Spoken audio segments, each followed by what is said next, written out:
Hi, welcome to the latest installment of HDTV. I am Stacy Shoemaker-Rowan, the editor-in-chief of Hospitality Design magazine, and we're here in Omaha, Nebraska at the Farnam Hotel with the owners, Jason and Angie Fisher. I'm so excited to check out the hotel. Thanks so much for having us here today. And thanks to our sponsor, Durkin. Maybe we should head in and take a look.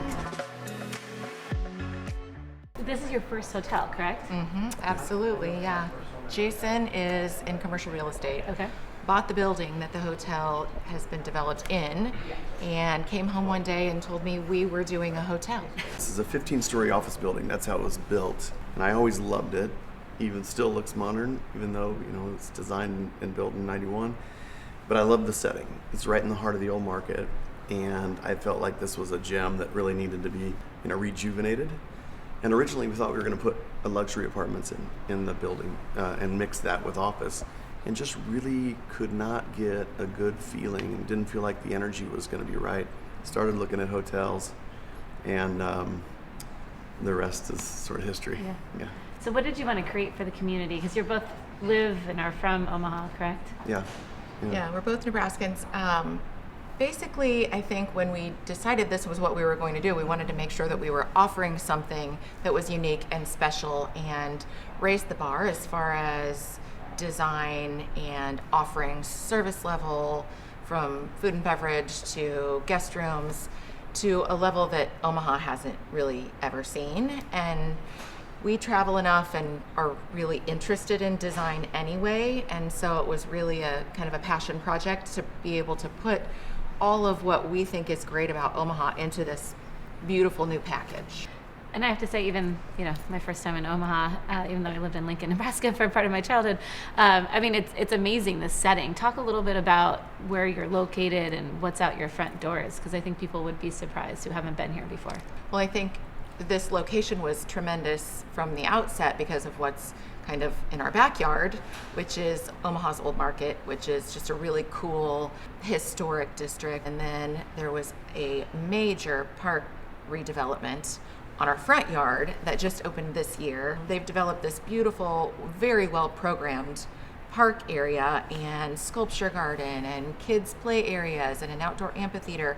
And so we actually get to engage with all of the Omaha folks who come down and hang out here. And we really feel like the energy and the development around us has been just mind-blowing over the last couple of years. So you mentioned that you chose Gettys to be your design collaborator. What was it about them that made them the right partner for you for this project? Our Marriott connection sort of put a list together, and I called around. Gettys was on that.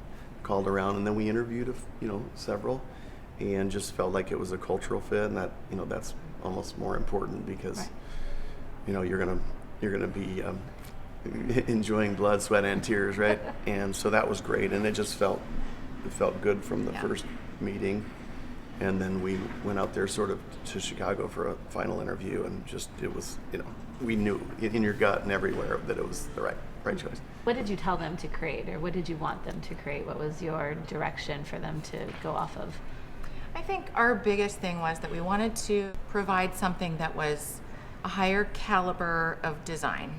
Lots of texture, layers, that kind of thing. Something that's very sophisticated, but we wanted to make sure that it stayed warm and welcoming. That's Omaha to me.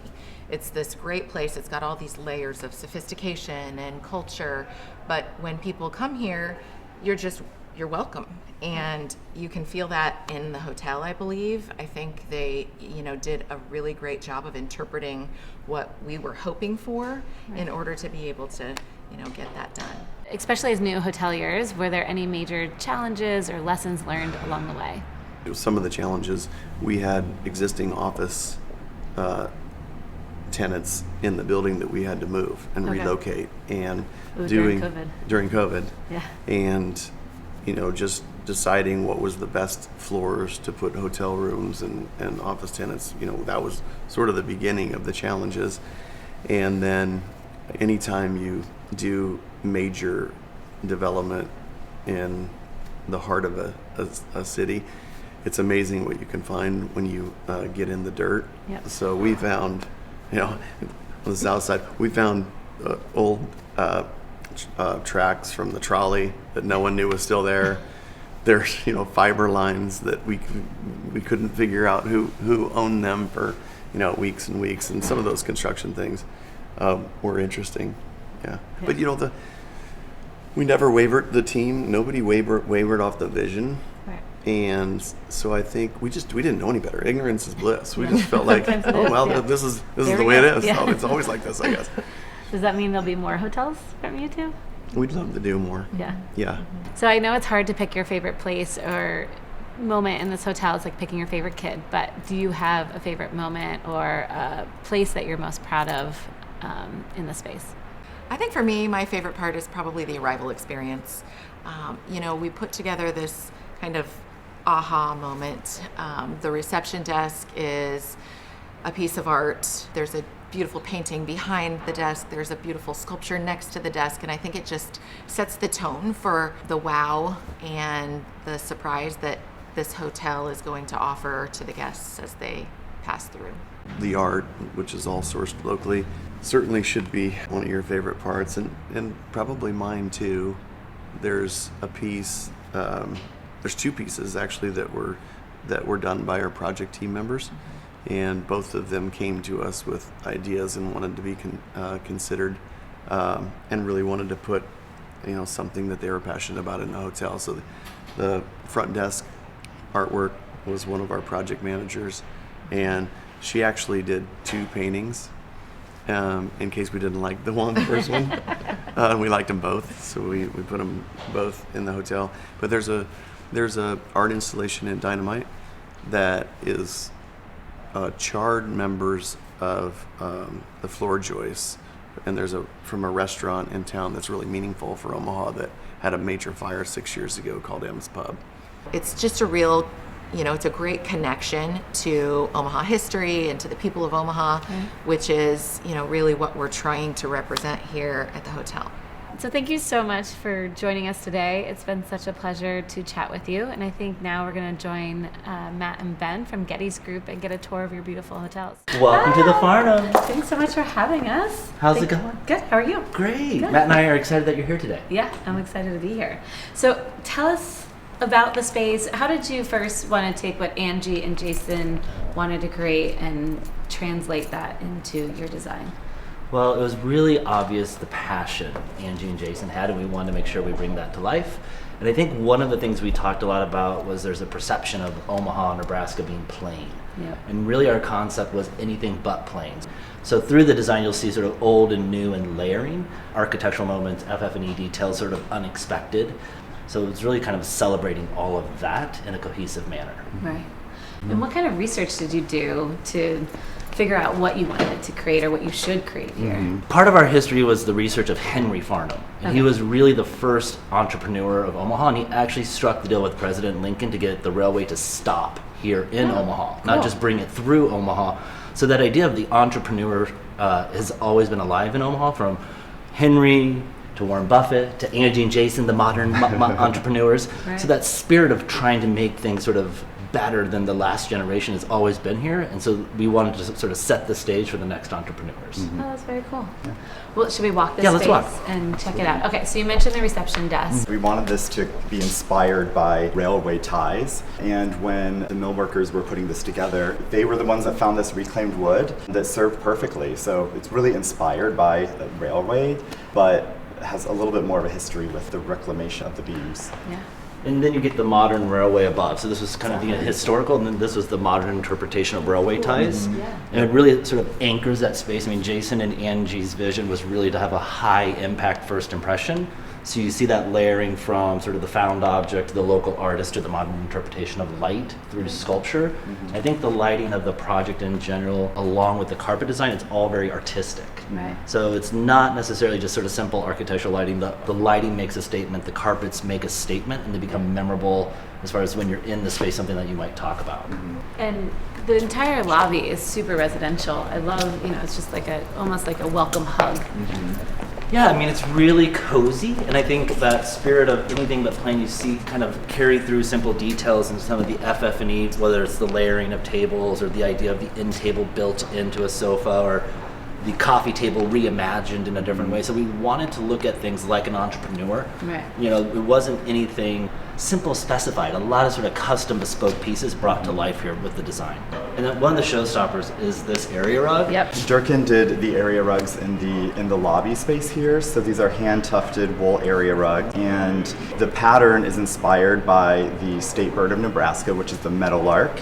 So it's kind of an abstraction of the black and white feathers. It's kind of a nice transition from the lobby into Dynamite, our 3-mill restaurant. Okay. Sort of this portal area that you start to get the idea of the railway tracks again done in a more linear fashion before you get to the Dynamite, which is the explosion. Right. The explosion of Omaha from an entrepreneur. Dynamite Pete, when Omaha was being built, literally went around blowing up things to make the city ready to be built. Huh. So we brought that spirit of sort of smoke and explosion to the restaurant, and then it also informed the menu as far as smoked meats, sort of a new kind of a avenue, if you will, from an F&B standpoint for the area. Very cool. Should we go check that out? Let's go check it out. So we definitely wanted the restaurant to feel distinct and different from the rest of the hotel. So it definitely has a darker, a little grittier, more moody sort of feel. And that was very intentional to kind of celebrate the concept of Dynamite itself. A lot of the materials have a lot of texture to them, a lot of worn-in materials, a lot of charred materials that you'll see on the bar top and in a lot of the artwork. Definitely intentional to be kind of a standalone part from the hotel. And one of the fantastic things about Dynamite is we actually put the private dining room in the front. So often that's hidden away or it's in the back. We really thought with the view and sort of the connection of the new park across the street that this was like the jewel box of the restaurant. Right. And you really start to see the explosion celebrated in here through custom lighting being kind of the smoke rings. And then we really tied it back to this sort of sculptural moment, tying it back to the city and the history of M's Pub. And it's really something that speaks to everyone as far as locals, but it also gives some visitors something to learn about the city and the history. Arnabas, thanks so much for joining us here today. So tell us a bit about, well, we're in the hallway. So tell us first about the hallway carpet and what Durkin created with Gettys.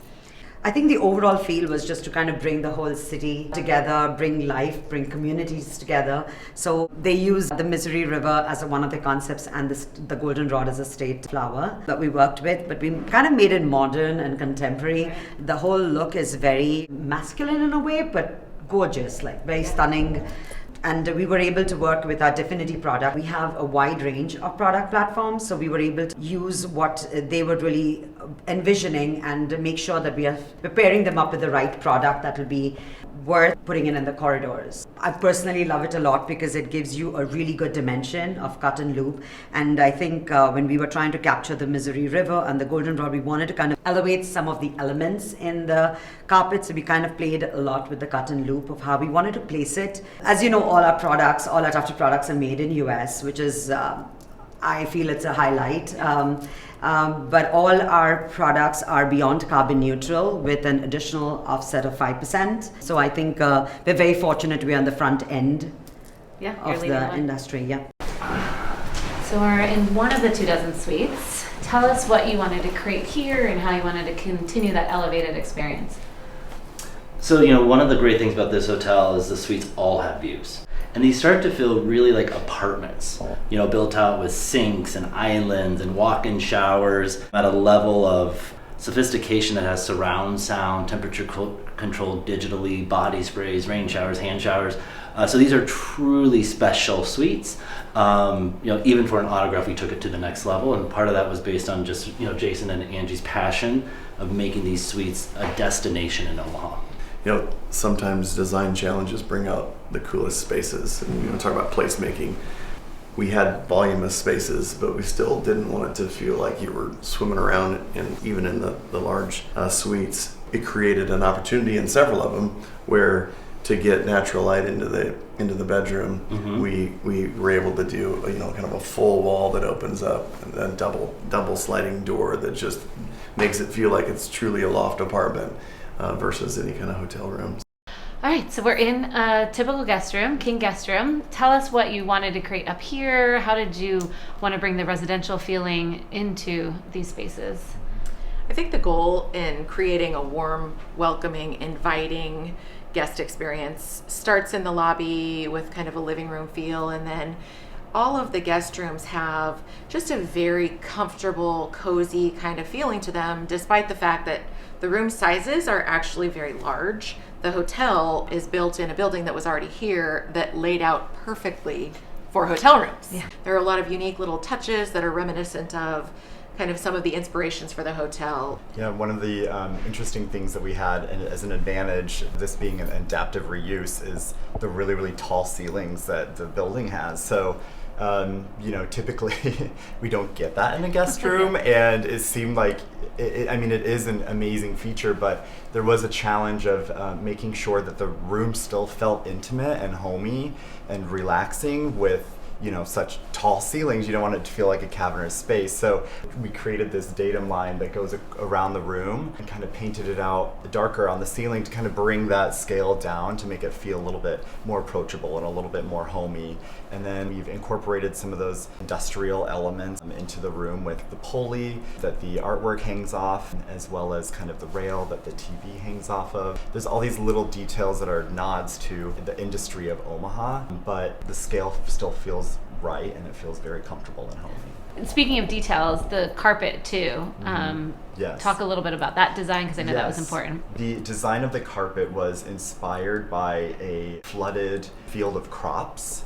At first, it may not seem obvious, but when you see it, you're like, oh yeah, that's exactly what it looks like. Pulling that inspiration, we just upped the contrast and made it black and white, and it came out really, really successful. And it's a lot of people's favorite elements of the space. It's one of mine for sure. But Durkin was amazing in kind of interpreting that sounds abstract concept into something that was really successful and really brings the room all together. So overall, with the hotel, I mean, what impact do you think it's had on the community, and what do you hope it continues to have? My hope is that the bar has been raised. Yep. And that Omaha will continue to kind of, take more steps forwards. Let's emphasize all of the wonderful things that Omaha has to offer. It's such a cool city, and it always has been very progressive. And I think having people understand that Omaha has so much more to offer than what you would expect. We've basically just kind of popped out of the box and said, hey, here we are, we're Omaha. And I really do think that has been received very well. We're seeing a little bit more inspiration, a little bit more community connection. Yep. And I feel like we had a little piece of that. Yeah. So. Well, thank you for letting us see what you've created here, and thanks to Durkin for bringing us all together, and can't wait to see maybe another hotel in the future. So Thank you so much.